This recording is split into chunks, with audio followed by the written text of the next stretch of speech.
Hi, hello, and welcome, or welcome back, I suppose. Something a little bit different today, because were I to have the energy for this, I probably would have put it in the Bad Rep Book Club. But as it stands, when I was reading this, I was in my first or second week of, it must have been my first week of recovery from top surgery, and since then, I not only have been dealing with the lack of energy from that, I have also been ill. I think I was meant to be recording this last weekend.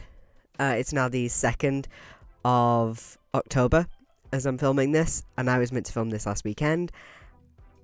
But no, my body decided to go, bong, you are sick. So this is what we're dealing with. But what we're now doing is looking at a book that basically confounded all the feelings of tiredness and lethargy that I was already dealing with and put it into about 150 to 200 pages. Now, the book is longer than that, but we will get into that. So today we are looking at Fake Accounts by Lauren Oyler.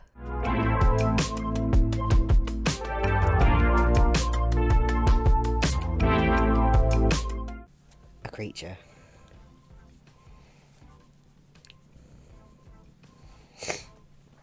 Is it lily time? Is it lily time? What does Lily have to say? Nothing. So my script is now on the floor and I can't really see because I had to put the script down because Lily came on my lap. But I can't really see anyway because I can't film with my glasses because it's just pure glare. So we're going to have fun here. So basically, I don't like to not finish books. I'm a book reviewer. It's not something that I like to do. I usually try to power through. But when I do decide to hit that do not finish button, I always try to give it like a third of the book. Sometimes if I'm particularly bored, I'll only go to 50 pages, but with this, I thought I'll keep trying to push through, I'll get to a point, and I got to that third mark and just went, I can't fucking do it anymore. So sure, in the future, maybe I will come back to this book and do a full deep dive into it, though I do doubt it. But as it stands, this is a book that I truly could not finish once I got to that 1/3 mark. Also, if I sound kind of stuffy, like I said, I've been ill. But I did still manage to get a good whack of notes, so that's what lets me know that were I maybe not in surgery recovery, I might have been able to power through and do a full deep dive onto it, but it was genuinely a draining book to read because not only was it badly written, it was also just incomparably dull.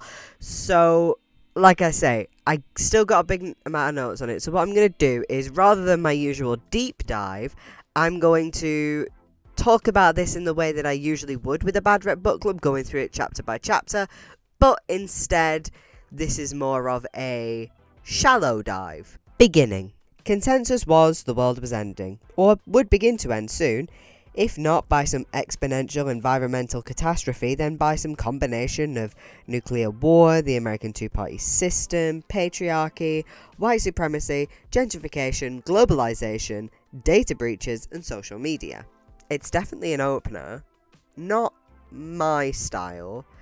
And I don't just mean like I want something quick and zingy. Something like that can work, something sort of long and flowy, but it didn't hit with me personally. And to be clear, because I didn't say this in the intro, my friend lent me this book, and I do remember them saying that they didn't like it, but it's been a while since I borrowed it, and I genuinely could not remember going in why they didn't like it. I think they were like, if I could remember correctly, I think they said something about the main character, but it wasn't enough of something for me to go, oh yeah, this is gonna affect the way I read it. I just sort of knew that they didn't like it, but there are plenty of things that my friends don't like that I do, and vice versa, so that wasn't necessarily going to affect me. However, I was starting to see why pretty quickly why they weren't a fan of this book, and God bless them, they did read the whole thing. They had to for a university project, I believe one of their final projects.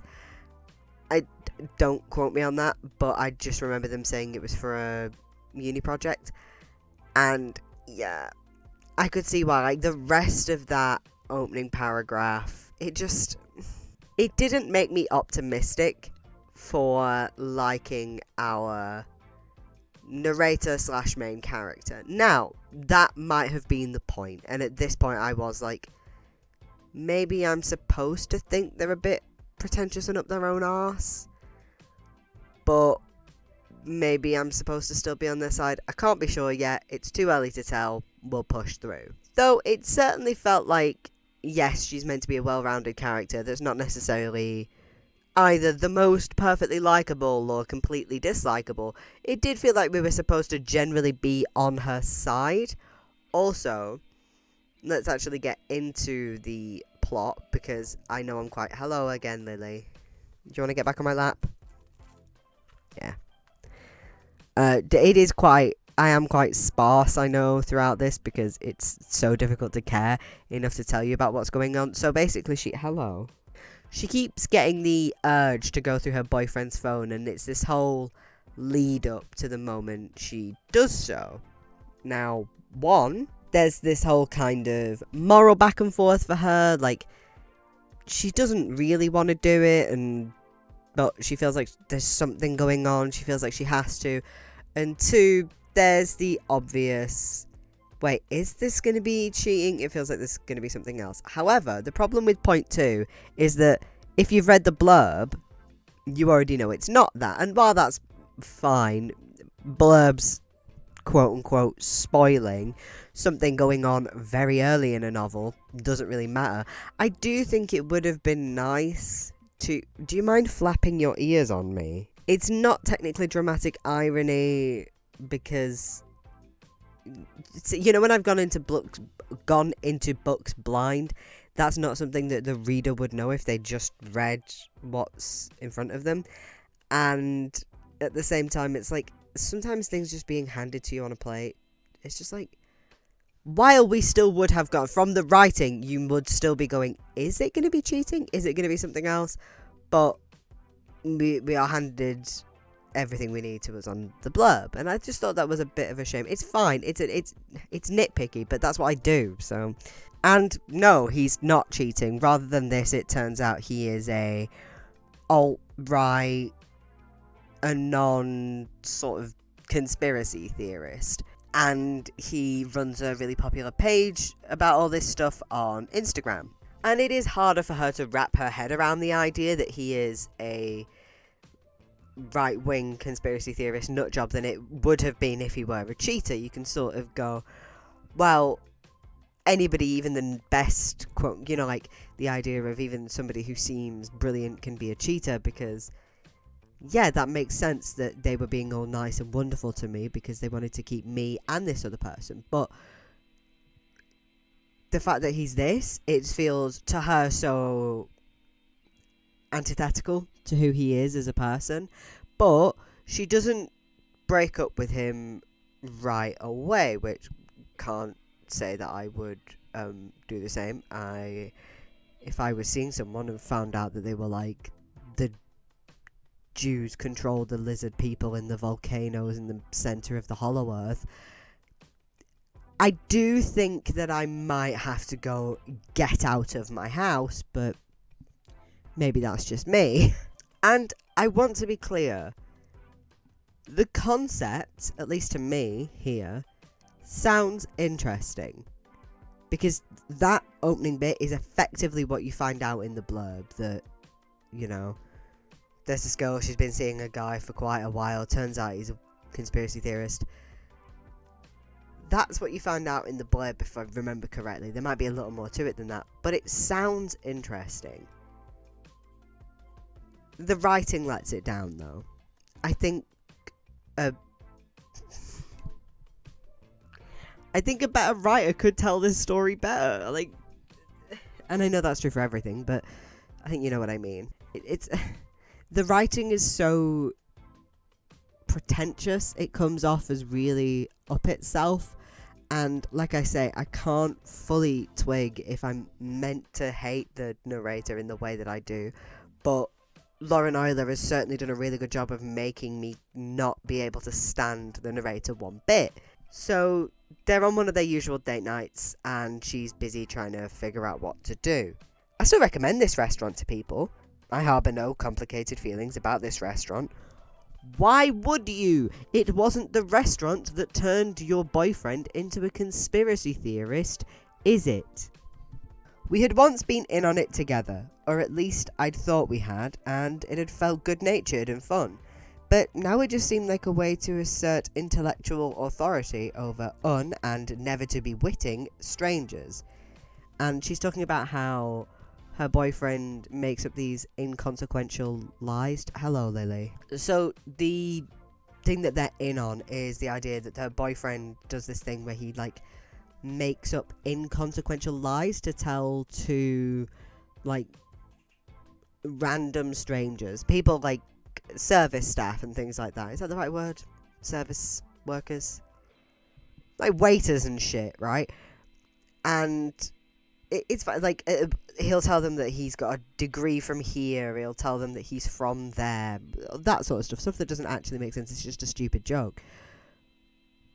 But why is it written like that? Like, that phrase, and never to be witting. I think some people would really like that line. I think it's stupid. And I think if you just see something like that on its own, because that's not some of the worst of it, apart from the line, and never to be witting, I just thought that was really annoying. But everything is written like that. Everything sounds like that. Everything comes across as holier than thou, I think. So it's just like, backstory. And by the time I'd reached the second chapter, I had gone from, oh, this isn't ideal, and went to, God, this is fucking exhausting to read. Like, every sentence, and a bit later on, she starts breaking things up a bit more, but it feels like every fucking sentence takes up half a page. It's constant with commas and hyphens and fucking semicolons and shit. Break up your sentences. Your flow is shit.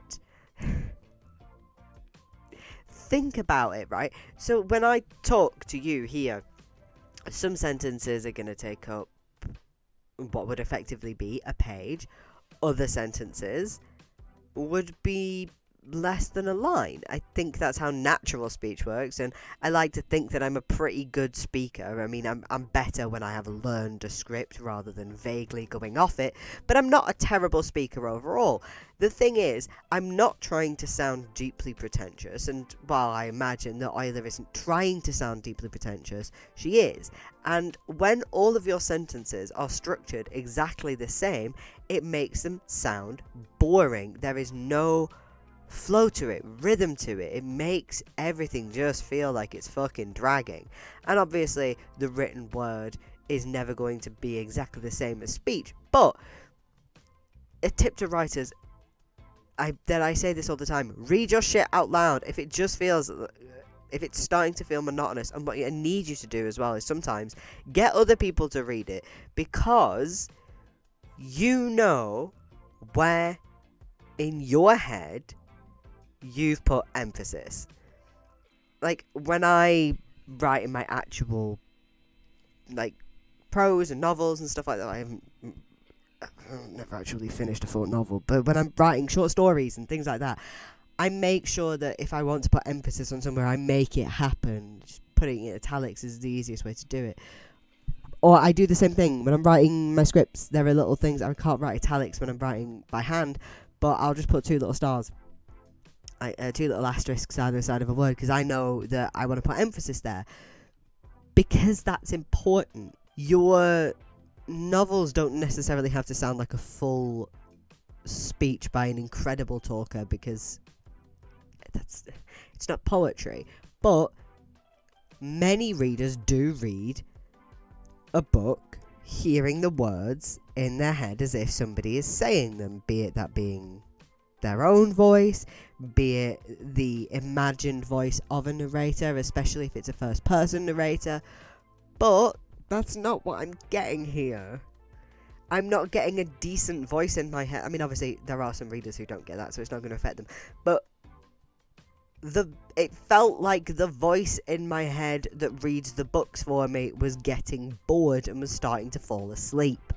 And while I am effectively giving out writing advice, please don't write accents phonetically. I have very, very rarely seen it work well. If you have established where your characters are from, you do not need to spell it out.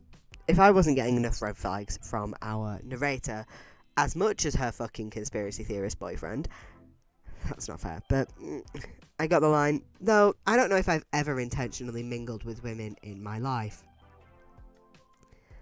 I'm not like other girls. I'm worse. Please. It's not a decent character trait to say that you don't hang out with other women. It makes you sound repulsive. And look, like I said, I only read about, 100? Somewhere between 100 and 150 pages. I think it was like 110 pages or something like that. That was about a third of the book. And this was the only thing that I really found to compliment, as far as I can remember. So, his nose was crooked, not with a bump, but like the sculpture stuck it on at a slightly off angle.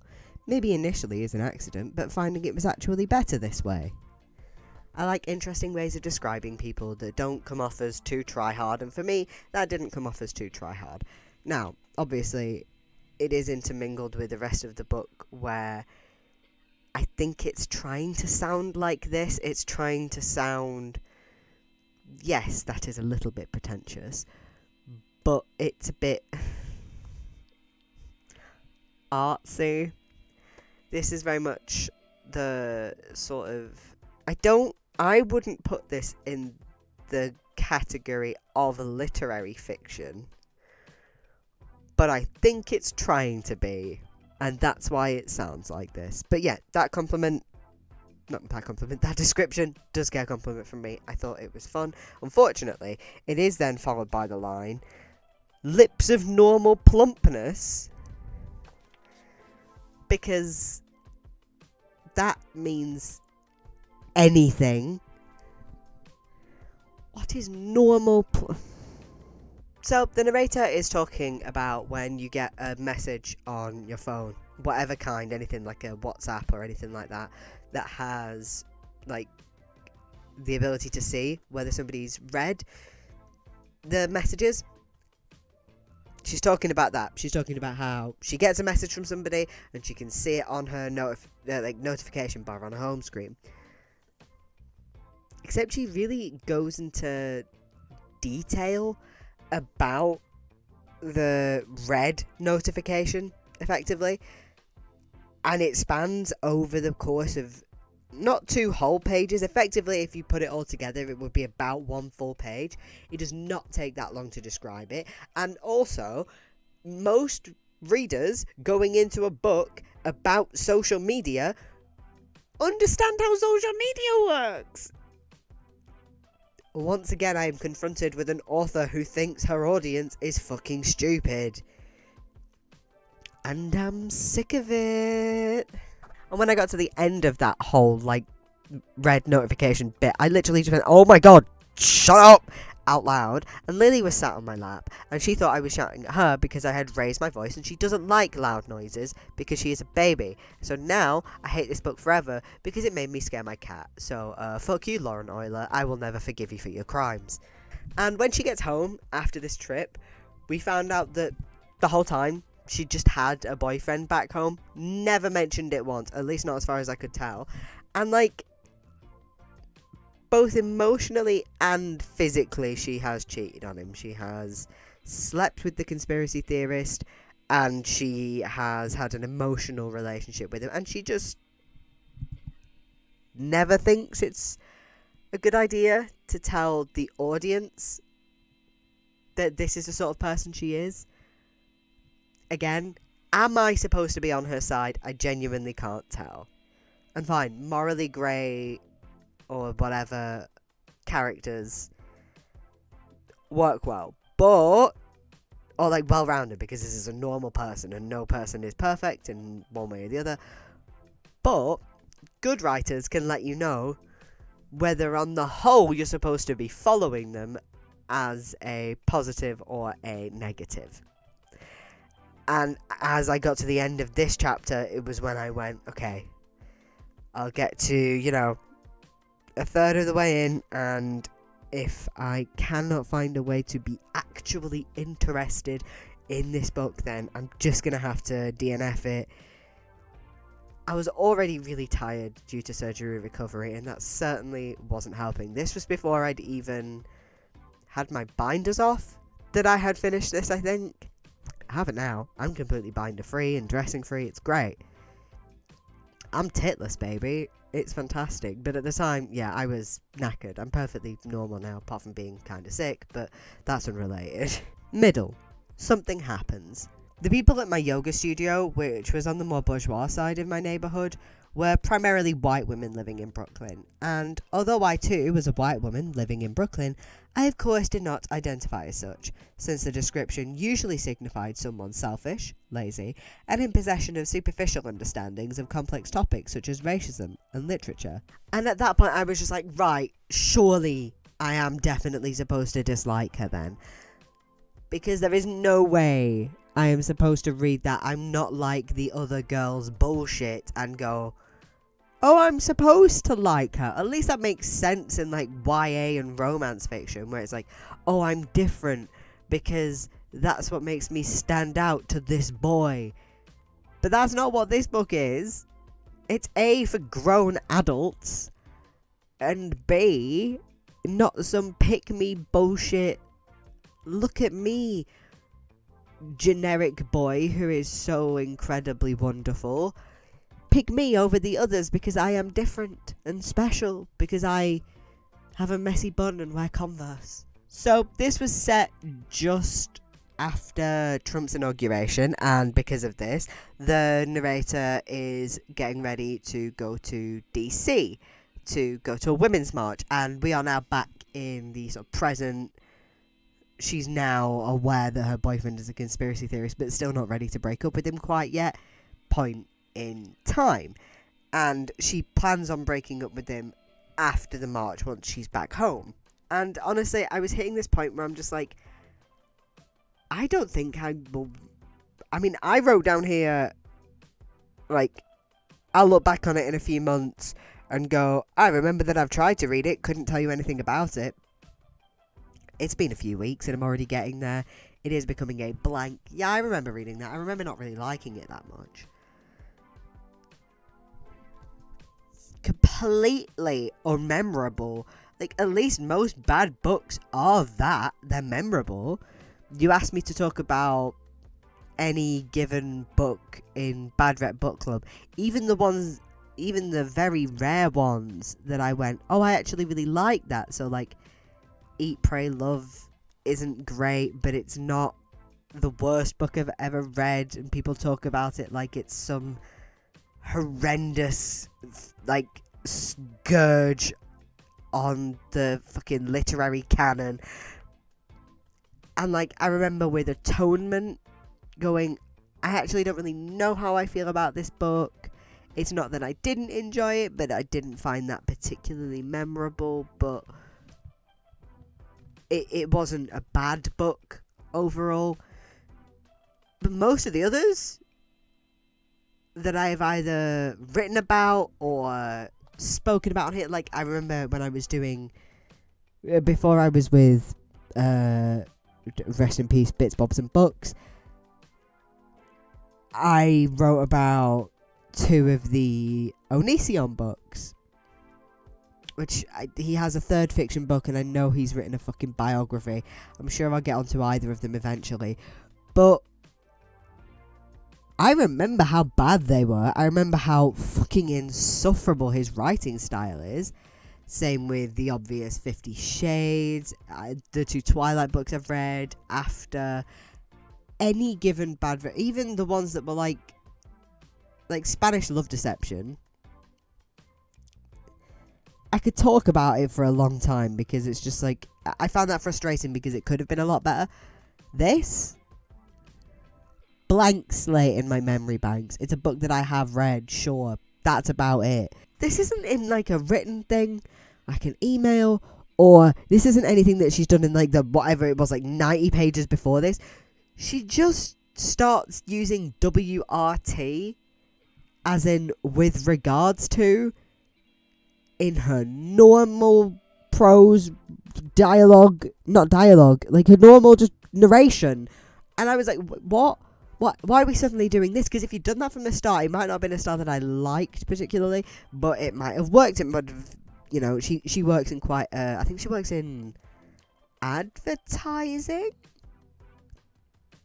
She works in a corporate space at the very least, and I'm pretty sure it's advertising. So, like, her using little things like that, it wouldn't be my favourite, but I would understand it. And it's like, I remember reading The Flat Share by Beth O'Leary. There are two narrators in that. We have our two love interests, and I can't remember his name because it's been a couple of years since I've read it. But the male love interest in that, he writes in an, well, he narrates in an almost shorthand because he's either a doctor or a nurse. Again, it's been a while since I've read it. But he does these like shorthand things because he's like got a really busy brain, and it really fits his character well. I wasn't a huge fan of it at first, but I really settled into it and began to like it. And that might have been the same thing here, except no, she just does it randomly 90 pages in, and it's like, ugh, it feels really tacky.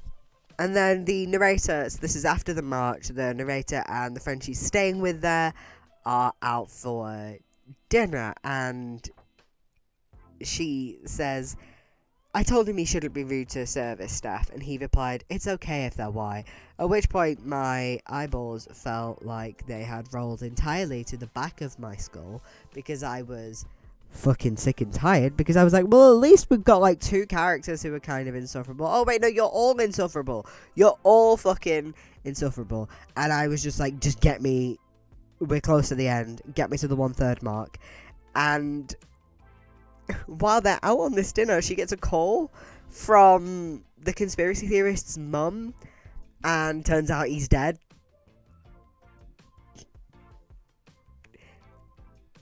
Yep.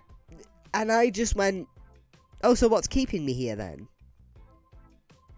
That's not a point of intrigue. The intrigue came from the idea that she, at least for me, the intrigue came from the idea that she would confront him about the idea that he is a fucking right-wing conspiracy theorist fucking nutjob who hates Jewish people.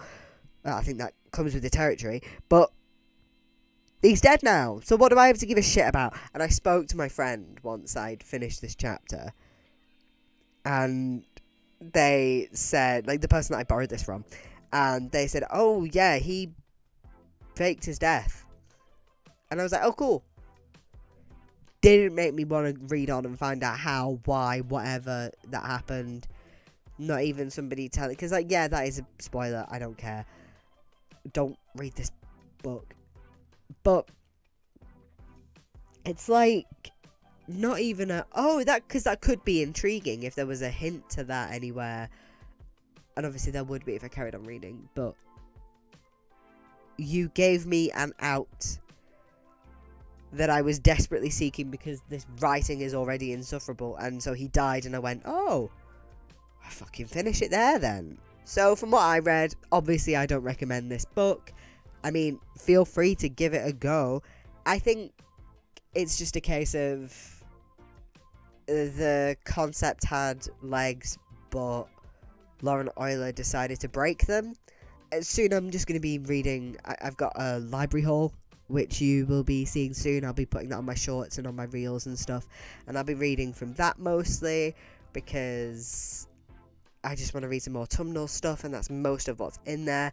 I will also be peppering in some spooky stuff because obviously it's October now, but I have no guarantees. I just want to read something autumnal and cozy.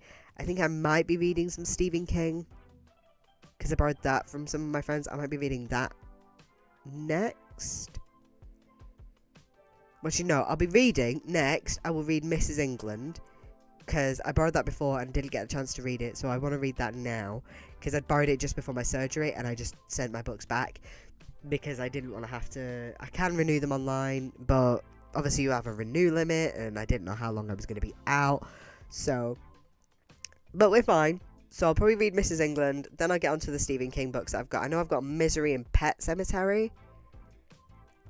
I think the other one I have is The Shining. Well, they're not mine. I borrowed them, but I think they're the ones that I've got. So I'll probably be reading those, and then I'll just be doing what I usually do. But hopefully everything else that I have to read now, for a while at least, will be somewhat more interesting, because I kind of want to round out the year having a good time. I always like to do that. I usually start off the year with something bollocks, though. I always think that's funny. Start the year as we mean to continue with something absolutely wank.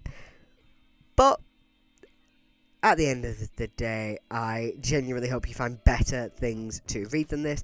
Let me know in the comments if there's anything like thematically like this, but good.